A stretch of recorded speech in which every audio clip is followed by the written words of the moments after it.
ನರೇಂದ್ರ ಮೋದಿ ಅವರನ್ನ ಮತ್ತೊಮ್ಮೆ ನಮ್ಮ ದೇಶದ ಪ್ರಧಾನಮಂತ್ರಿಗಳನ್ನು ಮಾಡುವ ಒಂದು ಸಂಕಲ್ಪದೊಂದಿಗೆ ಇವತ್ತು ವಿಜಯಪುರ ನಗರಕ್ಕೆ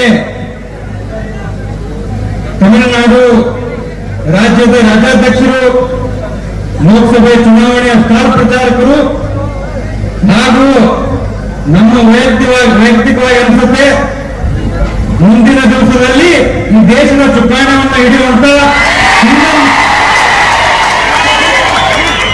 ಸಿಂಗಂ ಕೆ ಅಣ್ಣಾಮಲೈ ಸಾಹೇಬರೇ, ವೇದಿಕೆ ಮೇಲೆ ಉಪಸ್ಥಿತರಂತ ಆತ್ಮೀಯರಾದಂತ ಬೀರೇಶ್ ಮುನಿರಾಜಣ್ಣವರೇ, ನಮ್ಮ ಜಿಲ್ಲೆಯ ವಿಜಯಪುರ ಜಿಲ್ಲೆಯ ಅಭ್ಯರ್ಥಿಗಳು ಹಿರಿಯರಾದಂತ ರಮೇಶ್ ಜಿಗಣಿ ಸಾಹೇಬರೇ, ಅದೇ ರೀತಿಯಲ್ಲಿ ನಮ್ಮ ತಂದೆಯ ಆತ್ಮೀಯರು ಹಿಂದಿನ ಮಂತ್ರಿಗಳಾದಂತ ಅರುಣ್ ಮುಂಬಾಳಿ ಸಾಹೇಬರೇ, ವೇದಿಕೆ ಮೇಲೆ ಉಪಸ್ಥಿತರಂತ ಎಲ್ಲ ಗುರು ಹಿರಿಯರೇ, ವೇದಿಕೆ ಮುಂಗಡೆ ಉಪಸ್ಥಿತರಂತ ಎಲ್ಲ ಗುರು ಹಿರಿಯರೇ, ತಾಯಂದ್ರ ಸಹೋದರ ಸಹೋದರಿಯ ಚಿಕ್ಕ ಮಕ್ಕಳೇ, ಮೊದಲನೇದಾಗಿ ಪ್ರಶ್ನೆ ಕೇಳಕ್ಕೆ ನಿಂತಿಲ್ಲ. ಒಂದು 5 ನಿಮಿಷ ಮುಗಿಸ್ಬಿಡ್ತೇನೆ.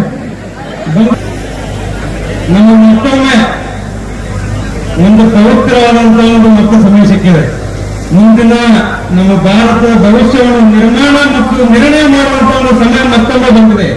ಯಾಕಂದ್ರೆ ಮೋದಿ ಅವರು ಹೇಳಿದ್ದಾರೆ ಈಗಾಗಲೇ, ನರೇಂದ್ರ ಮೋದಿ ಸಾಹೇಬರು ಈಗ 10 ವರ್ಷ ಬರೀ ಟ್ರೇಲರ್ ಇತ್ತು, ಮುಂದೆ ಪಿಕ್ಚರ್ ಚಾಲು 10 ವರ್ಷ.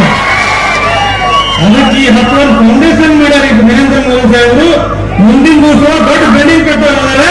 ಅದಕ್ಕೆ ನೀವೆಲ್ಲರೂ 7ನೇ ತಾರೀಕು, ಯಾಕಂದ್ರೆ ಬಂಧುಗಳೇ ನಿಮಗೆಲ್ಲರೂ ಗೊತ್ತದ ಈ 10 ವರ್ಷ, ಯಾಕಂದ್ರೆ ನಮ್ಗಿಂತ ಹೆಚ್ಚಿಗೆ ನಿಮ್ಗೆಲ್ಲ ಗೊತ್ತದ ಯಾಕೆ ಸಾಕಷ್ಟು ಡೆವಲಪ್ಮೆಂಟ್ಗಳಾಗ್ಯಾವ ಇದು ನಮ್ಮ ದೇಶದಲ್ಲಿ. ಮುಂದೆಂದೂ ಆಗಲಾರದು, ಯಾಕಂದ್ರೆ ಬರೀ ಕಟ್ಟಿ ಆಗ್ತದೆ 60 ವರ್ಷ ತನಕ. ಅವರು ಈ 10 ವರ್ಷ ನನಗೆ ಮಟ್ಟಿ 60 ವರ್ಷ ಮೀರಿಸುವಂತ ಕೆಲಸ ಯಾರಾದ್ರೂ ಮಾಡ್ಕೊಳ್ತಿದ್ರೆ ನರೇಂದ್ರ ಮೋದಿ ಸಾಹೇಬರು. ಅದೇ ರೀತಿಯಲ್ಲಿ ಬಂಧುಗಳೇ, ರಾಜಕೀಯವಾಗಿ ನಮ್ಗೆ ಅಷ್ಟೇ ಗೊತ್ತಿರ್ಬೇಕು, ಆದ್ರೆ ಆಂಟ್ರಪ್ರನರ್ಶಿಪ್ ಬಿಸ್ನೆಸ್ ಒಂದು ಸ್ವಲ್ಪ ಜಾಸ್ತಿ ಒಲವಿರ್ತಾರೆ ಸರ್ ನಾವು. ನನ್ನ ಅನ್ಸೋ ಮಟ್ಟಿಗೆ ಏನು ಚೈನಾ 20 ವರ್ಷ ಹಿಂದಿತ್ತು, ಆ ಸಮಯ ಭಾರತಕ್ಕೆ ಈಗಾಗಲೇ ಬಂದಿದೆ. ಯಾಕಂದ್ರೆ ಮುಂದಿನ 10 ವರ್ಷ ಭಾರತದ ಸಮಯ ಇದೆ ಇಡೀ ವಿಶ್ವದಲ್ಲಿ.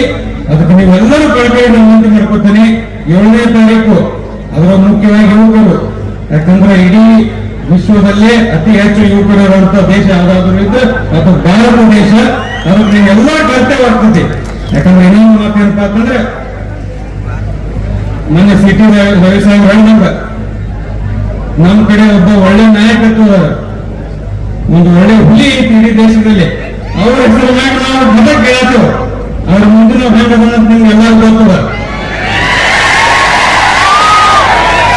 ಯಾಕಂದ್ರೆ ನರೇಂದ್ರ ಮೋದಿ ಅವರು ಹೇಳಿದ್ರು ಒಂದು ಮಾತು ಲೋಕಸಭೆಯಲ್ಲಿ, ನಾ ಈ 10 ವರ್ಷದೊಳಗೆ ಸಾಕಷ್ಟು ಸ್ಟಾರ್ಟ್ಅಪ್ಗಳು ಮಾಡೀನಿ.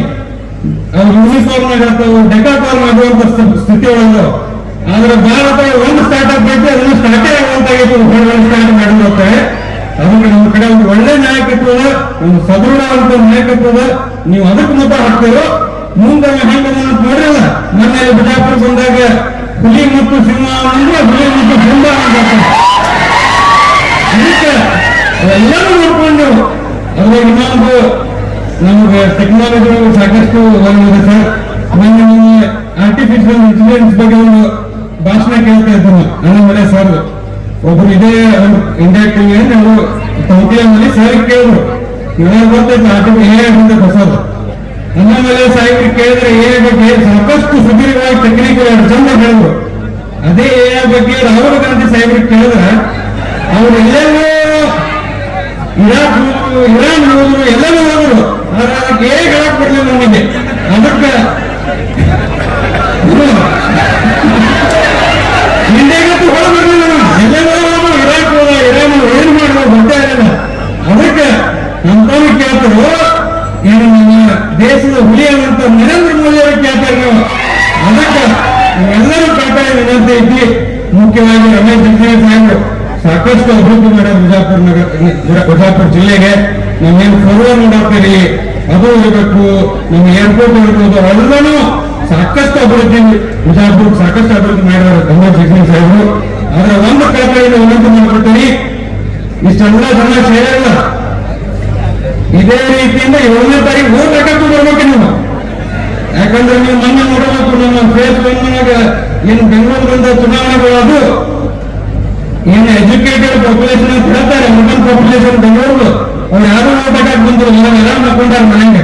ಅದನ್ನು ಮಾಡೋದು ಬೇಡ. ಯಾಕಂದ್ರೆ ಓಟ್ ಹಾಕಿದ್ರೆ ನರೇಂದ್ರ ಮೋದಿ ಅವರು ಮತ್ತೊಮ್ಮೆ ಪ್ರಧಾನಮಂತ್ರಿ ಆಗ್ತಾರೆ.